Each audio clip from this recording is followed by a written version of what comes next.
Voilà, bon, pour l'instant tout va bien. Je suis revenu. La colonie est dans la boîte. Demain, je la déplacerai un petit peu. Et puis après, l'objectif, c'est de la mettre ici pour la redescendre à la place de la ruche bleue. Voilà en gros le chemin qu'elle va suivre les prochains jours. On peut décaler de 50 cm progressivement. Bon, on va essayer de faire de son mieux. Ce qui m'embête, c'est ici, cet espace. En fait, c'est un tas de bois et là, je peux pas faire grand chose, donc je sais pas trop comment je vais me débrouiller. Je verrai avec les planches si je peux pas mettre des planches par-dessus pour décaler progressivement la ruche. Voilà. Après, j'ai une autre option, c'est de fermer la ruche un soir et de mettre la colonie de jour à l'obscurité au sous-sol. Mais bon, je l'ai jamais fait. Puis bon, j'ai pas envie forcément de bouger cette colonie, la mettre au sous-sol.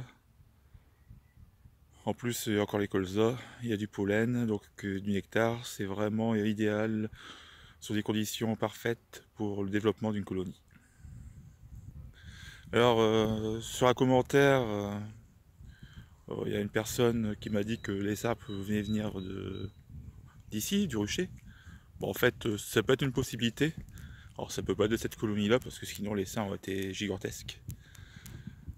Ici, bon, en fait, j'avais mis c'est un essaim, j'avais introduit simplement un cadre avec une cellule royale.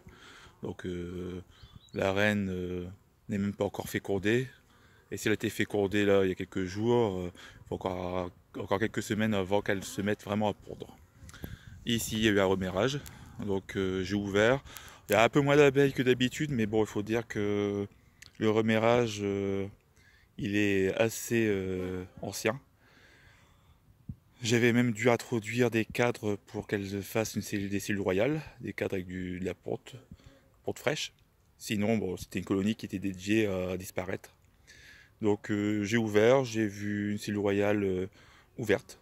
Donc il y aura une reine. Une reine, peut-être qu'elle a été fécondée, je sais pas. On verra d'ici 15 jours, 3 semaines si elle a des larves.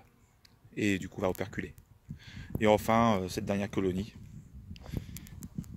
Bon, celle-ci, elle est encore. C'est une colonie relativement forte. Elle n'est pas aussi impressionnante que la première. Il n'y a pas de cellule royale. Elle est sur. Elle n'est pas sur 10 cadres. Elle est sur 9 cadres. Voilà. J'ai mis une hausse, mais elle se travaille bien la hausse. Donc je suis content. Pas de cellule royale. Pour l'instant, elle se débrouille bien. Une belle petite colonie pépère. Qui me fera du miel printemps. Et si tout va bien, si elle n'a pas de tentative d'essaimage, elle me fera aussi du miel cet été. Donc voilà. Alors ici, ma seule crainte, c'est là. Là. Je pense vraiment qu'il risque d'avoir l'essaimage. À moins que la reine, qui est invisible, ça fait 2 fois que j'essaye de la voir depuis une semaine, à moins qu'elle ait été tuée. Ça c'est une possibilité. Elle est marquée. Je l'ai vue jeudi dernier, depuis pas moyen. Donc là, je l'ouvre plus, je m'embête plus. Il y a bon, là, elle est sur 3 os, mais en réalité, il y a plutôt l'équivalent de 2 os en cours de remplissage.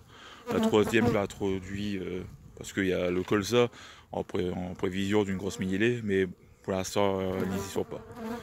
Donc, en plus, vous voyez, il y a un peu d'agressivité. C'est vraiment une ruche, une colonie un peu casse-pied. Pour cette raison que je l'ai déplacée ici. Au moins, quand j'interviens, c'est pas trop gênant.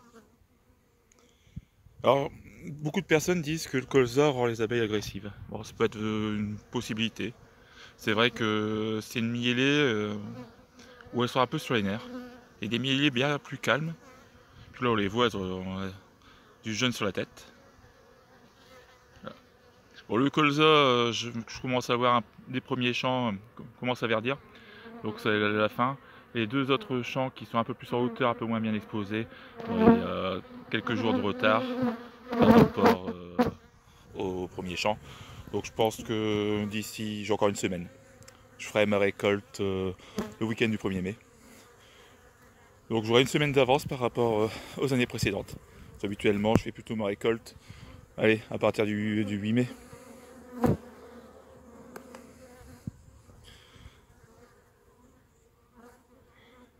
Après on verra les résultats de cette récolte. Alors quand je vois sur les forums des gens qui disent avoir déjà 2 à 3 os de miel de printemps avec leur colonie, bon c'est de la bugfast déjà, et ils ont vraiment de la chance. Là avec de la noire, si j'arrive à faire une os et demie, c'est déjà merveilleux. C'est déjà une belle bête. En plus si ça n'aime pas, c'est encore mieux. Mais la plupart vont tourner à une petite os. En gros une petite os, il faut compter allez, 10-12 kilos de miel. Donc si tout va bien, celle-ci pourrait me donner allez, une os et demie, on va dire un petit 15 kilos. Là, il doit avoir 2 cadres, je peux récupérer 2 cadres operculés. Bon, ça fera 3 kilos. Là, pareil, bon, j'ai 3 kilos, donc on arrive à 20 kilos. Ici, peut-être un petit 10 kilos, on arrive à 30 kilos. Donc, certainement 30 kilos de miel sur ce rucher. Les dernières, titre indicatif, j'avais fait que 5 kilos sur ce rucher. Pourtant, j'avais mis, j'avais fait des divisions, certes, mais je sais pas, on a eu un mauvais printemps. Il y avait 2 colonies deux souches et 2 colonies, on va dire, de essais artificiels. Donc ça faisait 4 en tout. Et j'ai vraiment pas eu beaucoup de miel. Voilà. Bon, sur l'autre rucher, bon, je ferai une autre vidéo pour vous expliquer un petit peu ce qui se passe. Voilà, et à bientôt.